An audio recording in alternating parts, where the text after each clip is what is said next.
Bonjour, aujourd'hui je vous montre comment tracer un tangram. Alors on me demande d'abord de tracer un carré. Moi je choisis de tracer un carré de 12 cm de côté. Donc je trace un segment de 12 cm de côté. Puis je sais qu'il faut absolument avoir des angles parfaits, donc j'utilise l'angle de mon équerre. Je le place correctement et je trace long. Je vais aussi placer celui-ci, comme ça sera fait. Je place mon deuxième angle droit. Voilà. Ensuite, il faut que je les mesure, ces côtés quand même. Donc, je dois mettre 12 cm. Donc, de 20, je vais aller jusqu'à 8, parce que 8 plus 12, ça fait 20. Et de ce côté, comme je vais partir du 0, je vais aller jusqu'à mon 12. Je n'ai plus qu'à relier mes deux points correctement. Voilà. Là, j'ai mon carré de 12 cm de côté. Donc, il est parfaitement tracé. Voilà, on voit bien que mes angles droits sont bien alignés. Et la mesure, attention au zéro. Là, vous voyez qu'on ne commet pas l'erreur de mesurer avec son équerre. Parce qu'il y a toujours un décalage d'un demi-millimètre ici. Le 0, hop, on voit bien que ça fait 12. Alors, une fois qu'on a tracé le carré, on me demande donc de tracer sa diagonale AC. A. Déjà, ce carré, on m'avait demandé de le nommer ABCD. Pour nommer un quadrilatère, on tourne forcément dans un sens ou dans l'autre pour le nommer. Donc, moi, je choisis un sens, A, B, C, D. Donc, mon AC sera ici. Je trace donc la diagonale de mon carré AC. On me demande ensuite de placer son milieu. Donc, je vais mesurer cette diagonale et elle fait 17. Bon, comme elle fait 17, je me dis que je peux facilement trouver son milieu. Alors, le milieu de 17, est-ce que 17, je peux le diviser en 2? Ce n'est pas un nombre pair, je ne peux pas le diviser en 2 en obtenant un nombre entier. Donc, si je prends 16, je vais pouvoir mettre 8 d'un côté et 8 de l'autre. Mais il va me rester ce centimètre à partager. Donc, eh bien, ce centimètre à partager, je vais pouvoir mettre une moitié d'un côté et une moitié de l'autre. Donc, mon milieu, ça sera 8 cm entiers plus un demi-centimètre. D'accord? Ça va être donc 8. C'est-à-dire que si je suis partie de là, 1, 2, 3, 4, 5, 6, 7, 8, je mets 8 d'un côté et 8 de l'autre, il me reste ça à partager. Eh bien, on va mettre un demi-centimètre de chaque côté pour avoir exactement la même distance d'un côté et de l'autre. Donc, 8 et demi, j'ai mon point O. Ensuite, on me demande de placer des points I, J, K, L qui sont milieux respectifs des segments CD, DA, AO et OC.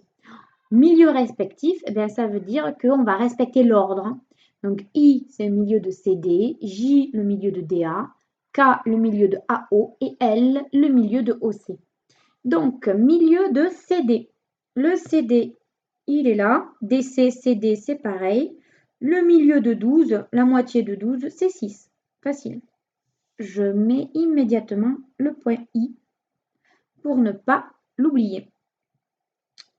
Voilà, je vous le mets ici, parce que je ne sais pas si vous le voyez correctement. Voilà, vous voyez mieux. Ensuite, le point J, le milieu de DA. Là, pareil, hein, on sait qu'un côté du carré, ça fait 12, donc la moitié. 1, 2, 3, 4, 5, 6 cm. Donc, c'est J. Ensuite, la moitié de AO, Alors, AO, je sais que ça fait 8,5. Donc là, ça devient plus compliqué de calculer le milieu. Mais on va quand même pas utiliser le compas. Donc, on réfléchit. La moitié de 8,5. La moitié de 8, c'est 4. Et ensuite, il me faut trouver la moitié de ce demi-centimètre. Donc, un demi-centimètre, c'est 5 mm. Donc, si je vous le trace ici en plus gros, vous avez 5 mm.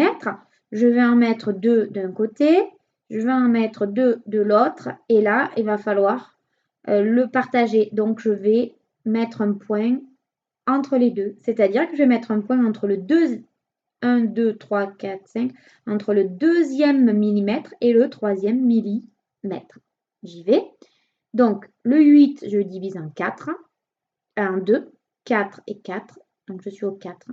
Et il me faut mettre 2 mm et demi. Donc, 1, 2, et je dois mettre un point entre le deuxième et le troisième. J'arrive à obtenir le milieu. Donc, c'est le point K. Ensuite, le milieu de OC. Ben là, du coup, je vais faire la même chose. 8,5. Donc, je prends 4 d'un côté et voilà. Si je vous le montre, 4 d'un côté et 1, 2, 3, 4 de l'autre. Me reste ça à partager. Donc, 1, 2 mm et je vais au milieu du deuxième et du troisième. Et j'obtiens donc le point L. On me dit ensuite de tracer les segments BO. Alors, BO, c'est ici.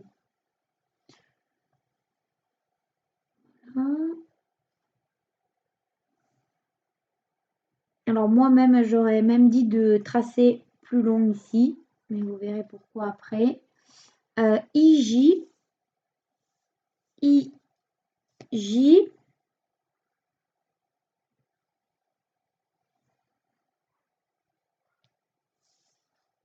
et JK. Ici. Voilà. Place le milieu M de IJ. Alors, voilà, donc ce IJ, tiens donc, quelle mesure il fait? Moi, je ne l'ai pas encore mesuré, mais un collégien qui connaît le théorème de Thalès saurait d'avance qu'il fait la moitié de ce segment-là, c'est-à-dire exactement la mesure de AO ou de OC. Donc, un collégien, je dis, vous avez le temps de savoir. Alors, ici, effectivement, on a 8,5. Donc, si je veux la moitié, il va falloir une nouvelle fois que je trouve la moitié. Donc, la moitié de 8, c'est 4. Et la moitié d'un demi-centimètre, c'est 2 mm. Et on reste entre le 2 et le 3. Alors, voilà, je trouve mon milieu, M. Et pourquoi tout à l'heure je disais qu'on aurait pu prolonger celle-ci? Parce que je savais qu'en prolongeant celle-ci, on trouverait le milieu directement de JI sans avoir à le mesurer. Donc, on aurait très bien pu dire prolonger la droite BO qui coupe le segment IJ en M. On a très bien pu dire ça aussi. Trace les segments MO. C'est fait du coup. Et ML. Alors, M. Oui, c'est ça, que je ne me trompe pas. Oui, M, L.